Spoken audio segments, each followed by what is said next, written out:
sens des responsabilités qu'on exige à Martin Fayoulou aujourd'hui. Le sens des responsabilités qu'on exige à Lamouka aujourd'hui. Hier, Kabila a exigé ça à l'UDPS qui ne voulait rien entendre.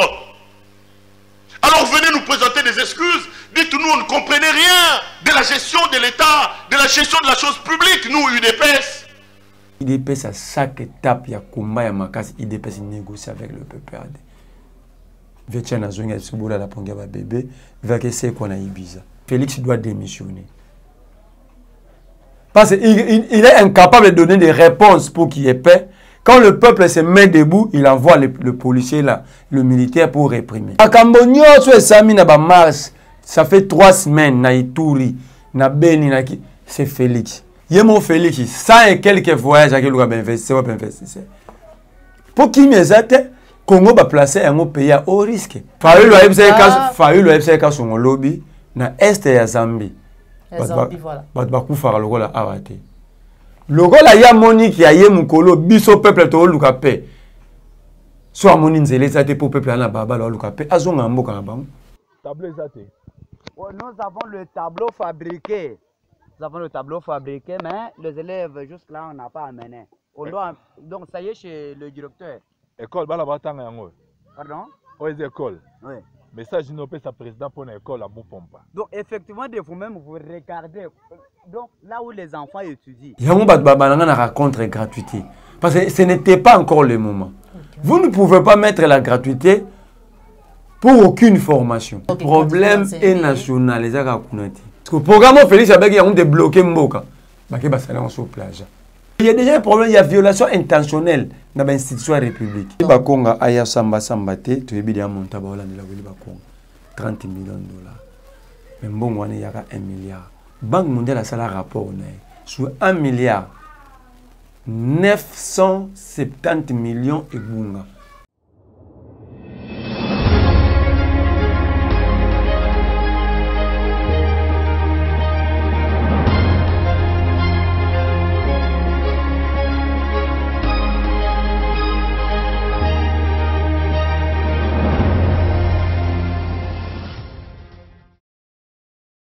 Bandeko Balandi à www.claire télévision, la chaîne de vérité, la chaîne qui vous informe à temps réel en beauté labino. Vous allez belé, vous suivez Bakou, il y a beaucoup de sur la bande labino, Moukolomwalelo, il y a la maman Joël Komé. Nakati émission vérité de tous côtés, émission épée Sakabasango. Surtout il y a solo, il y a ma Italie politique, sociale, société, maïnion, vous allez intéresser, vie, il y a Congolais, il pas union sur bisika nyonso bazwami ndelelo nazali nesengwe kokota na banda kuna bino na mwana mboka Merlin Vuvu o bobenga mwana mayele tozo bakanisi na ye en rapport na mayele kakilobi marche zalaki réprimée toyebieti na bamboka mususu na ba province mususu ba bongo précisément la partie est marche bezalaki toujours ba marche nyonso bazali ko sala ezozala réprimée.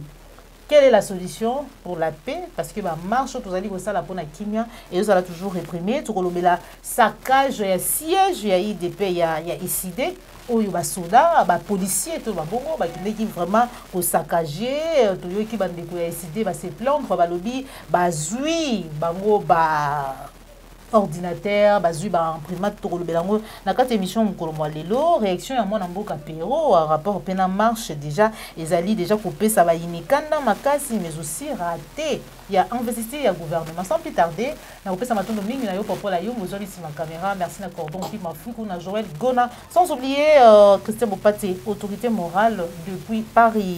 Bonjour mwana mboka Merlin. Mbote maman Joël Kombe. Mbote na bana Kongomani nyonso, mbote na balandi ya itando ya plus clair, pe longonya na ba Kongomani. Longonya na yo moko pe parce que lobi to moni yo, lolengi ni telemaki lokole lombe mobali obundi pona kosenga kimia na bandeko na biso bazali na Kivu. La paix a un prix. Et maintenant, nous sommes prêts à accepter ces prix-là. D'accord. Mais kasi ba marche salami, awa na Kinshasa réprimé, na Beni na Butembo bipa nyonso ba marche ezali ko sala ba pona ko senga kimia ezali toujours ko la réprimer répression ça la makasi. Mais non, c'est quoi la solution pour la paix? Solution utawapi peuple ndé moto luka ayaka na solution batolo baka awa mboka moko te se libéra ça apport ya peuple beaucoup en armée, mon armée États-Unis, sur les armées, c'est parce que le peuple américain va soutenir l'armée. Première difficulté, au-dessus de l'eau, au camp dirigeant reçu Kocha pont, lien entre armée, la police, le service de sécurité de la population. Le service de sécurité, la police, armée, année, bazouara biso quoi binemi. Boni biso leti lobi toko yemba banzembu ya ecclesia. Tolati bilamba sumisi na batpolo ya pembe. Tosimbi mandalala na ba drapeau ya Congo na sinike to lembi baliwa. Policier a beti masasi. Donc, non seulement ils ont tiré en balles réelles. Tie koti mwana moko na loketo, tika kiye na l'hôpital ya Akram. Est-ce que mwana wana era bibanki? Ayako benga na moto na bokonzi. Mwana wana era yaki. Azwaki fallu atena mapeka po fallu aleka Félix na succès. Ce n'était pas une marche politique. La paix c'est un droit. Et puis mwana ya mukie. Mwana wana za mwana mukie akoya activité politique. Ayaki par conscience parce qu'il ne s'agissait pas de la politique. Il s'agissait de l'avenir de la République, de la paix, son avenir. Et moi, je n'ai pas l'avenir,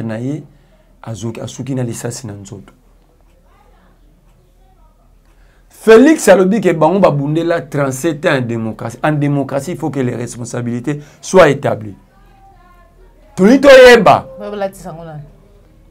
D'abord, responsable est Ali Bosso. Et ça, Félix.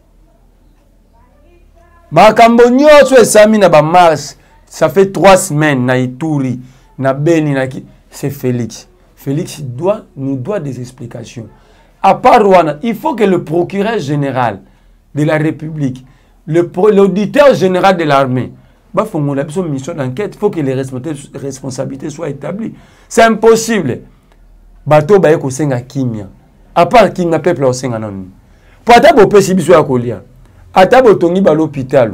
Botongi ba kelasi botongi nini soki kimia ete moto tina ba kiloko wana surtout et ça te peut ko beba moto ya otanga ate moto ke kuna ate to sengi kimia yemo Félix 100 et quelques voyages avec le investisseur pour kimia zate Congo ba placer un pays à haut risque au Canada ba betangi solo ke ba investisseur allemand ba wala 50 milliards ouais bien une année et demie Covid était Volvo na Covid Volvo qui na Rwanda.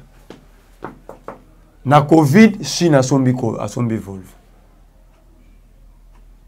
Na Covid les États ont organisé des élections. Na Covid les États batinda l'équipe na bango ya football na ba stage. Na Covid Félix a ba dépassement budgétaire. Na Covid aucun ministre a des arriérés de salaire. Na Covid, ba matela ba député et monument. Na Covid, ba sali commande ba jeep pour na ba député. Na Covid, na Covid, ba bimisa 12 millions pour na session extraordinaire il y a 4 jours. Na Covid, ba pesa chaque député $15,000 pour ba koisa mabunda ba chamboso. Kaka na Covid wana lisusu ba yambi ba député ba pe ba $500 pour ba zo parole. Ba bandimi ba teke molimo na bango pour ba batuna sama luko de ba question zanga mutuna na Covid. Voilà. Si ko so ekomi likambo pe ekomi Covid. Tamba ko yiba mbongo ba ko kabola Covid ne ezate. Voilà. Moi la moka merle. La session na bibo. Question où est sensible. La solution c'est que Félix doit démissionner.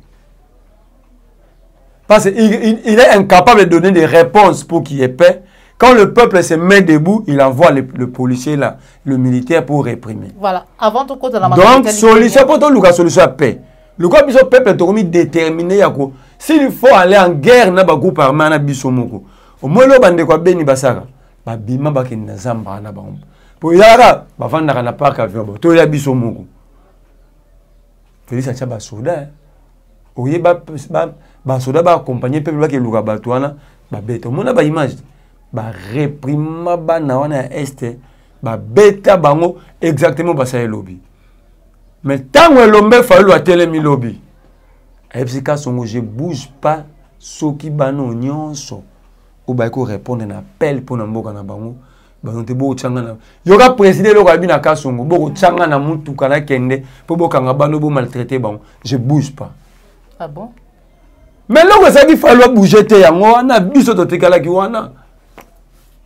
Donc on appelle sur le ngonya na ba résistant nyonso to tekala ki wana ba Raphaël Kimbuta ba Trésor King bato nyonso on atangi ba kombo to bazaki wana auto baki to ko bouger te. Le quoi bino bokom na biti na 5 mars boya katina mutu ka président le lobso to ko zala. To ba tenya ki Ba simbi bon ko simba ya ba par hasard mais ndenge ba ya ka ba yete po biso sa kinde sentir. Tobi mutu a bouger te soki liwa lelo tonga to zwango wana. Et ça impossible. Ba policier wana ka songo na ko tune question ina amuli. Ba la bande ko na STT. So baza bata STT directement. Ce sont pas des Congolais comme Batouana. Quelle est la solution yeka songo? Il fallait poser Fayu le FCK songo lobby na est ya Zambie. Zambie voilà. Ba ku fara lokola awate. Lokola ya Monique ya ye mukolo biso peuple to luka pe. So amoni nzele za te po peuple na baba lo luka pe azonga mboka na bango. Azonga ni pa na bango. Ya wati ba ko China hotel bien. Ba zimbongo abiso ka bato ba to kufa chaque jour. Ba yambi délégation na ye. Ya Keiti biso na Benito na Ituri to na Bukavu to. Ya zongi Zambie on fa lo abaki soka moni nzele za te po peuple mukolo ba kolomboka population congolaise na baba la ba na mepe azonga ce que le va la biso solution à part bagay mais la ba champagne elle est solution. Voilà, mais après répression Tsoyoki Sango les images Popo la yombe yo mutoza na masolo ya montage lelo lo lengeni ni bureau to pe siège ya décidé. Ils allaient qui saccagés par la police. Pour te dire la police, ils allaient pour protéger la population na bien na yango. Mais la police a commis que saccager siège en parti politique. Bon, qu'est-ce qui n'a pas marché entre les policiers et les militants? Oh, est commis grave que les gars wa Kabila. Oh, est commis grave que les gars wa Kabila. Kabila vous avez utilisé les civils, les chalets. Mais Félix utilise le policier de la République.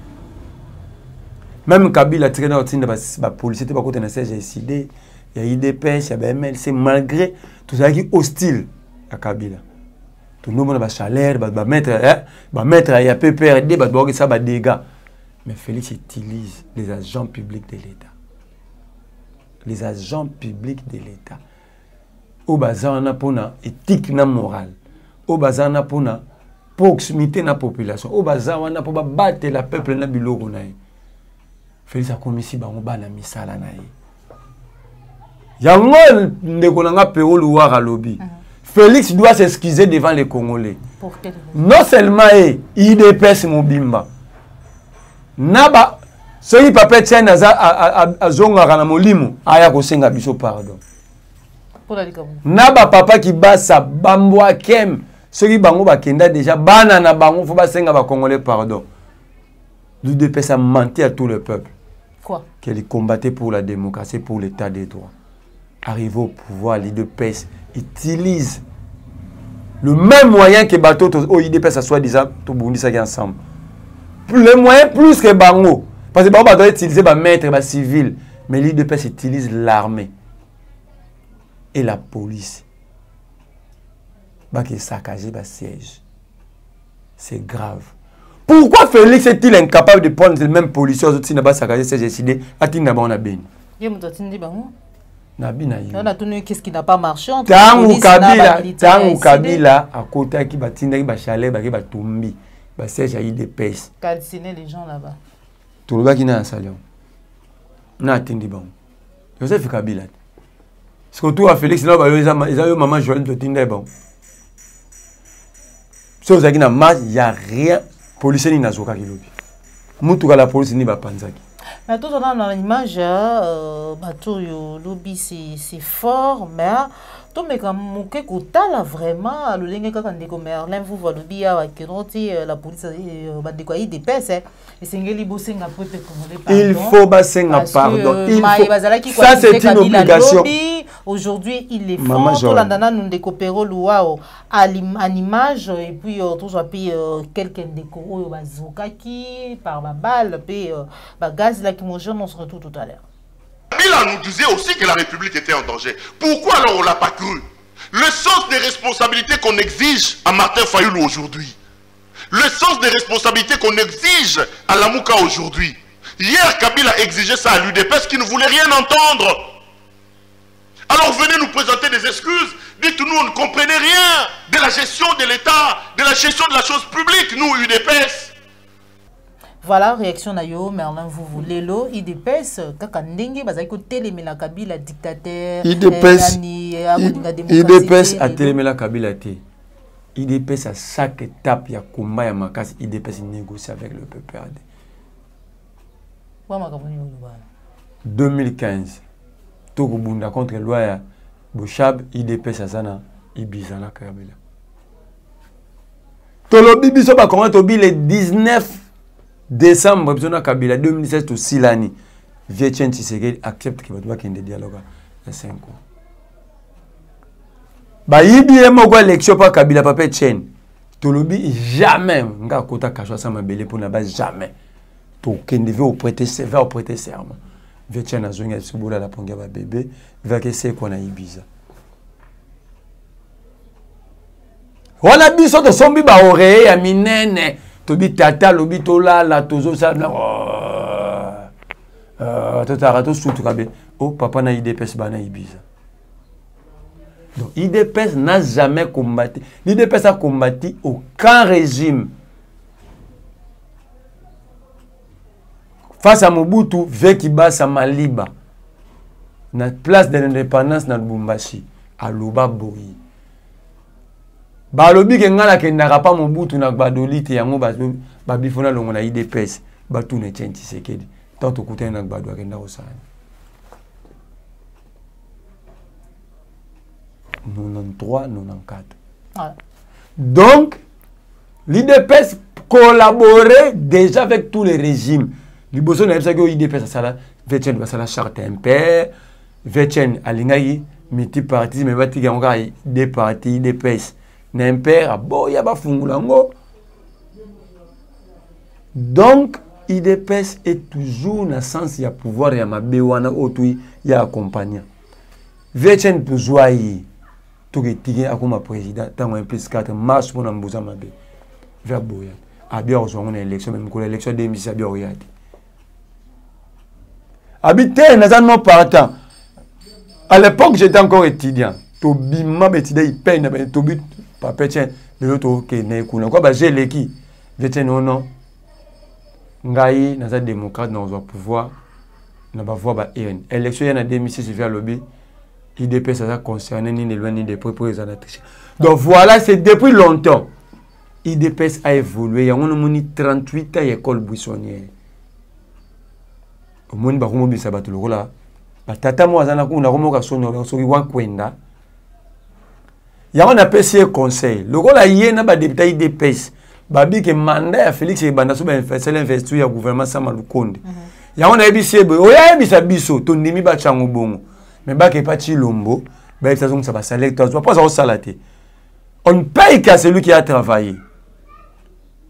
Oh yé abandonne au salaté. Donc na ba député wana ya memeli. Na ba tutu ba futama ki na régime oyo, régime nan me bandité bozong sa ba mbongo. Voilà. D'accord, Merlin Vouvou, pour finir, investiture, il y a un gouvernement Sama Lukonde raté. Pour quelle raison? Banda Moukile, Banda, premier fondeur du programme à Plaja. Programme à gouvernement mais Plaja. Comment?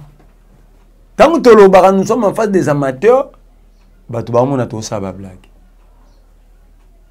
Il y a Liboso, Félix Habiti, dans l'article 96 de la Constitution. Il y a quoi? Il y a un diriger l'Union sacrée. Or, le président ne peut pas diriger ni un gouvernement, ni un parti politique, ni un regroupement politique, ni une plateforme politique. Le président est le président de toutes les plateformes. Il est le président de tous les partis politiques parce que ce sont des faits privés. Lui, il est le régulateur, le sentinelle du bon fonctionnement des institutions. Or, Bilo, quoi, les institutions. Ça, c'est l'article 96 de la Constitution. Mais Félix dirige l'Union sacrée. Devant plusieurs juristes, les Kalombo, les Laurent Niemba, les Boussembe, personne n'arrive à dire au peuple que Félix est en train de violer l'article 96 de la Constitution. Au moins, personne, alors personne. Bah, juriste et bah, Tondiao. Peter Kaza des juristes. Est-ce qu'il ne peut pas dire à Félix que l'article 96 est interdit? Même Kabila Tchaka, dirigeant à la majorité présidentielle, Alliance, AMP, coordonnateur. À sous coordonnateur, il y a MP. À sous coordonnateur, il y a FCC. Parce que lui, il est le président. La Constitution l'interdit. Il y aura Kabouya. On peut pas bomber Félix, c'est ça, mais là, on va pas Félix, c'est ça, Kabouya. Abi, Félix, il y a un candidat ministre, Nyon, sur le côté de Maloukonda, IDPS, pour que ça soit comme ministre. Donc, il fallait Félix, pas un MLC, pour ça va besoin des postes, c'est bon, débattre bien. Voilà le président qui règle des problèmes de faits privés. Parce que Wakenda, Wakwenda, il faut qu'on puisse comprendre, il faut que soit l'actionine. Wakwenda. Il faut que soit Luba, il faut que Congolais, le roi Bissou, Bakasebo et des autres, Wakwenda l'actionine. Peut-être que la signification, mais on peut ça, les Kamoutinati. On m'a dit comment on a Foufou, et l'axi espoir, et Likia. Parce que il faut que Wakwenda, wana et l'actionine, nous pour Mama Shabani a Yembabi, et c'est quoi ça appelle Singa. Est-ce qu'on a qui mukolo a comme ça bilo wandengwa. Tala mutabi au nom du père ya Faya Chichi. Tata ya bongo zo benga Félix Yaya. Sigo alobi lisusu, omolo ka bakiana au nom du père ya Chichi et du fils ya Fachi et du Saint-Esprit le peuple d'abord. Abosani amen. Donc singeza makasi kuna. Abosani amen. Voilà, c'est que nous ratissé investisseur au gouvernement Plaja. Il y a programme à Lukamba. Parce que le programme Félix a débloqué Mboka. Il y a un sur plage. Parce que c'est des premières fois dans l'histoire de l'humanité. En tout cas, il y a des gens mais botinda pena ata komba pays moko. Ataka banda indépendance. Ti lelo. Le premier ministre a même un programme dans l'Assemblée nationale. Pour toi, on a des députés. C'est fini aux relations investissées parce que nous devons faire des plages dans le programme. Nous devons faire plages dans le Mikanda. Donc il y aura usage des fois à tout moment.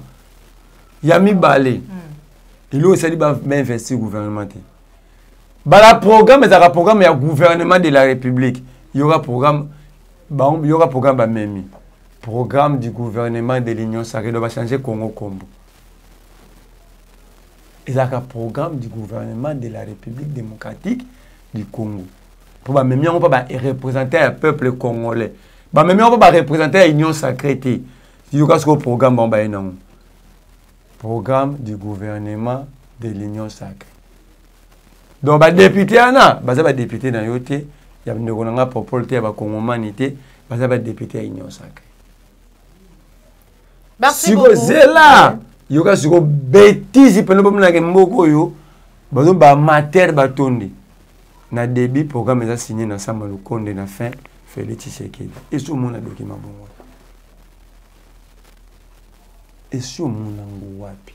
Programme il y a gouvernement Sama, mais Mutazali Bukambi vision na yezali chef de l'État, chef de l'État a déjà un gouvernement.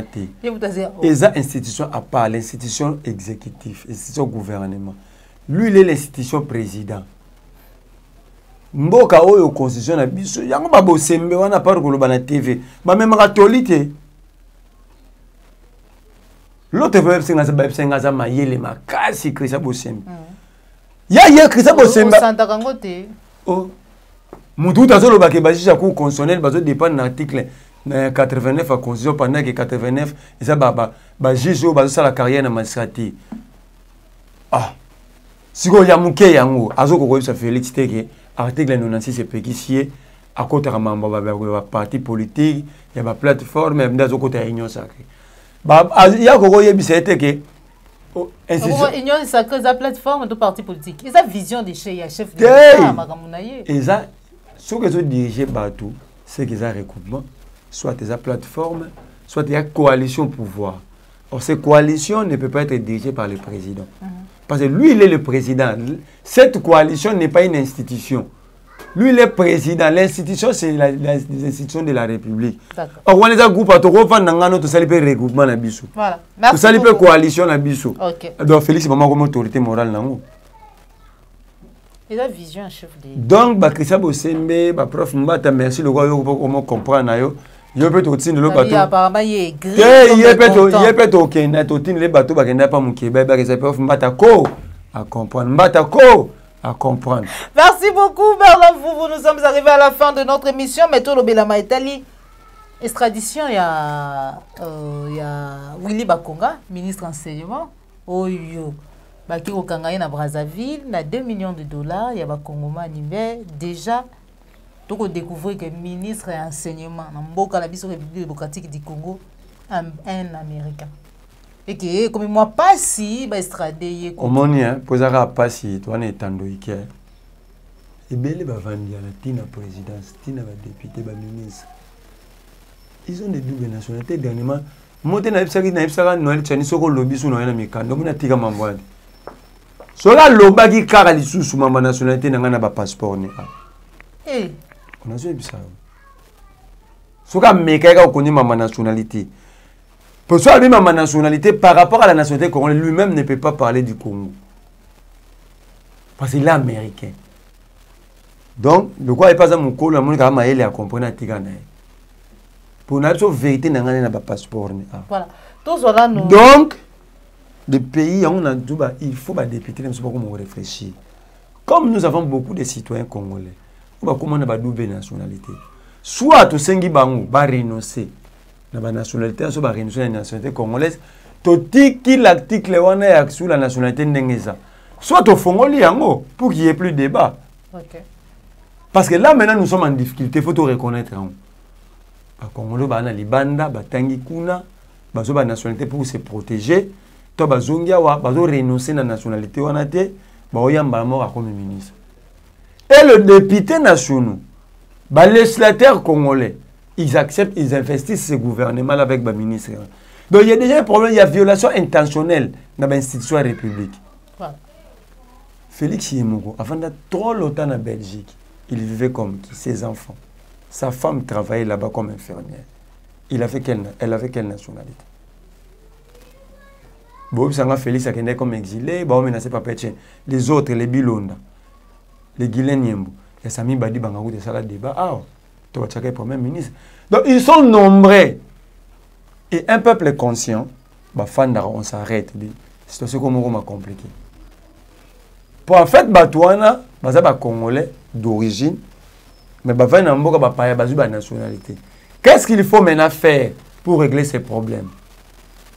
Balé la caille ba député surtout ba législateur mais le corps là ba député à soloté ba coopérant ndomoni moi va réfléchir sur mon bonheur parce que dans une surtout comme un problème na rotangelo le lo bateau tout ba bunda ba na poto ils ont ça c'est une vérité ils ont des nationalités à Bamboka pour se protéger mais tout ba roya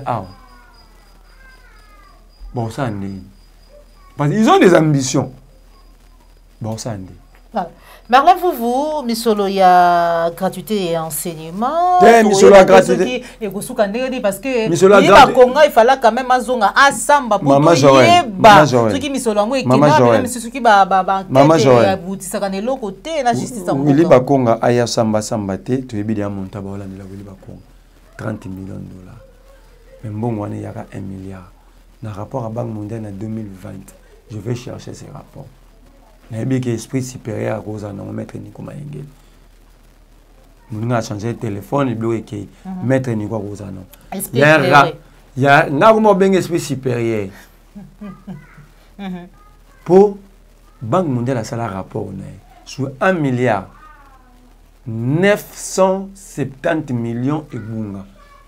Voilà, tout on a les tout on a maman gratuité, mbongo yaka gratuité. On va aller là-bas. Son à 970 millions au Banque mondiale à reconnaître qu'il va détourner et que Willy Bakonga soit à 30 millions. 940 ans. Voilà. Et tout on a une image école na ngambu ya Kasai na mboka na village ya tata mokunja ekolo bipai wapi to komona ba école ndenge moko na mona mboka ale bolojwa we na kisaki biso na ngambu ya Équateur école Willy Bakonga siko koto yo na ndeko abi wa koyoka na soni pour bate oyo ezali mabele to pe village ya mokunja mboka. Mais c'est pas ça vraiment les problèmes. Il y a baté que notre ceux qui est à village ya mokunja mboka sengeli za la bien koleka ba école mususu to ba village mususu mais kasi eza cas similaire hein le kolo to mona ki na ngambu ya Équateur tout en en image école na village wana on se tout à l'heure. Bonjour bien-aimé. Bonjour. Ah toza mboka ni. Mboka Mupompa. Mboka ya nai. Il y a président Félix Antoine Tshilombo Tshisekedi. C'est quoi le message que nous allons prendre à président? Donc, veuillez dire à notre président, nous avons faim, regardez comment nous travaillons, regardez même la route. Ce n'est pas même la route à présenter que ici c'est chez le président. Ah. Ouais. Et bon école là dans mon école ni. Donc c'est l'école de EP Kanganga. Les amours pompa. Oui, oui, effectivement. Hein? Oui. École des amours pompa. Oui, oui. C'est un total on a. La station d'école amours pompa. Mais le président Félix Aoyat, depuis qu'il a pris le pouvoir, il n'a jamais été ici pour même visiter son village. Ce n'est que vous, le passager, vous passez toujours, si vous nous parlez, c'est ici chez Monsieur le Président, oui. Nous acceptons pour accepter. Oui. Oh, école ni. C'est Épée Kangang. Épée? Épée Kanganga. Bonjour. C'est l'école de Moupompa? Oui, oui. Hein? L'école de Moupompa, oui. Bien aimé, ah, Naza, mais école à Moupompa. Les élèves. Il y a un total, tout ça, moi, dans mon cas. Yalo, ngani. Et bon, on se trouve dans un tableau exact. Alors? Ah, il na cha après une minute, je moi chako karo juma be nya. Tableau exact. Nous avons le tableau fabriqué. Nous avons le tableau fabriqué, mais les élèves jusque-là, on n'a pas amené. On doit, donc ça y est chez le directeur. École, balabatanga yango. Pardon? Oui, école. Oui. Message inopé sa président pour l'école à Moupompa. Donc effectivement, de vous-même, vous regardez. Donc là où les enfants étudient, hein, nous étudions en mille difficultés. Depuis qu'on a dit les enfants vont étudier gratuitement. Regardez, il y a marmé de gens ici qui étudient gratuitement. Les enseignants non payés. Bien aimé, à tous dans Mboka Félix, il y a président Fachi Beto, école en Oyo. Malukai, Ujibimpa, Jitalala Jijikwa, Jabunia, Wamba Moun, Ujamba Moun. Nous n'avons pas bichi. Ujamba Bichi. Hein? Makuta. Tiens Makuta. Hein? Hein? Ah, vous voyez, nous sommes dans quelle école? C'est Épée Kanganga. Épée? Épée Kanganga. Bon. Épée Kanganga. C'est bon. Bye. Voilà, bandeko bomoni ba villa ba école lolenge nini bandeko ba ko fanda bana oya biso ba koko na biso Merlin vivu ba ko fanda likolo ya banzete ba ko koma alors que misolo ya ebele gratuité d'enseignement équipe kaboye IGF état des droits nini otangi le omorona IGF état des droits mutu azosala mambo IGF yemo alembongo na ministère économie Monde 15 millions baliaka, tout balé 12 millions. Faut que le ministère de l'économie en casse. Balé 12 millions. Na Gassia, baza groupe abattoir. Tout le bon basi. Voilà. Commentaire par rapport à le problème est national, les aga kunati. Peut-être papa on a lobby pour un souci à place où il a vendu à Zomona. Le chef de l'État, c'est le symbole de la République. Aza so comme mon content so appartenir n'était souci. Donc papa maintenant ça le baisa bien mais côté azong si mamba village il y a même besoin de tribalisme mais kombezanga tina. Nous sommes un peuple. Le problème il y a enseignement national. Ba la kiza zo ba école na village mona Kolwezi. otanga na babambu mais na village wana mwana utaka na libanga na ndako ye donc mwana zo na kaza memi déjà charge siko net biso sala ba pédagogie na libanga na kovandi biso sala ko ba pédagogie na humanité c'est psychologie des sciences de l'enseignement na peine donc na yebi de mwana ndenga ketanga do akese otanga te muntu ese lembi donc auti na ndako tasko na ba village ba sala ba 2 km bana pour que chic so sala na libanga 2 km pour que il est fatigué, le cerveau est fatigué. Quand tout le corps est fatigué, c'est qu'il va recevoir information dans le cerveau. Or, le cerveau, nous on a besoin d'un peu autant. Donc, le cerveau déjà communique à tout le reste du corps qui est au lembi. Est-ce que vous comprenez ce que le monde a ça? Donc, en fait, il y a un stade de match au match. Il y a un bêta tout. Voilà. Donc, il y a un rencontre gratuité. Parce que ce n'était pas encore le moment. Okay. Vous ne pouvez pas mettre la gratuité pour aucune formation. Mais est-ce que les écoles pour la gratuité? Mais dans la Bible, c'est-à-dire quoi? Il fallait d'abord chercher l'argent pour construire et réhabiliter les écoles. Construire de nouvelles écoles là où il n'y en a pas. Réhabiliter ce qu'on en avait en main. Par exemple, on appelle ça l'exemple. La pédagogie, un enseignant de l'école primaire, soit en charge, il y a ban c'est 40. Mais les lots, c'est gratuité. Si on a une salle de classe, ça va 210 élèves. Donc l'enseignant perd le contrôle de la salle. Parce que l'enseignement, c'est les rapports de confiance. Il y a une activité de l'enseignement dans la pédagogie. Or, activité de koufi. Maman banana ba otanga souté comme blague. Donc ce n'est pas au nom de la gratuité que nous devons détruire la formation. Il fallait construire, s'organiser. Ce n'est pas aussi parce que c'était constitutionnel. Il faut seulement il faut s'organiser. Pour la chose de gratuité. Il y avait plus de 20 millions d'enfants qui n'allaient pas à l'école. Tant que c'est gratuit, 20 millions de barouillades.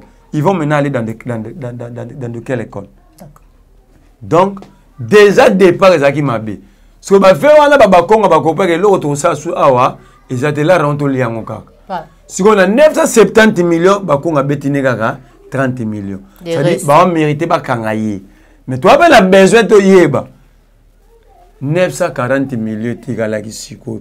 Parce que Guy Luanda comme ministre, pour qu'il n'ait foutu à enseigner à Chouap. Enseigner à Chouap, ça fait partie de la gratuité. Il y a foutu 5 mois d'arrière. Donc ça pose déjà aussi question. Il y a financement, on a 30 millions de. Merci beaucoup Merlin Vouvou. Nous sommes déjà arrivés à la fin de notre mission. Merci beaucoup.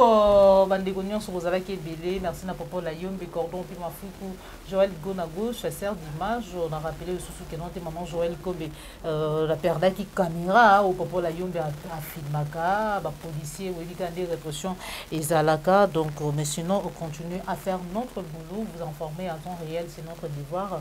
Merci à Jacques Makab depuis Allemagne, Papa Alphonse Tala, Ndeko Dominique Sanal, Papa Simon Boko, la Bossanité, Papa Laurent Bongonza. Ce qu'on s'est fait avec une émission, vous partagez un mot, likez un mot, ce que vous avez par la vidéo, Hollande, la chaîne de vérité, www.cliquez télévision, pour vous s'abonner et pour liker. Au revoir.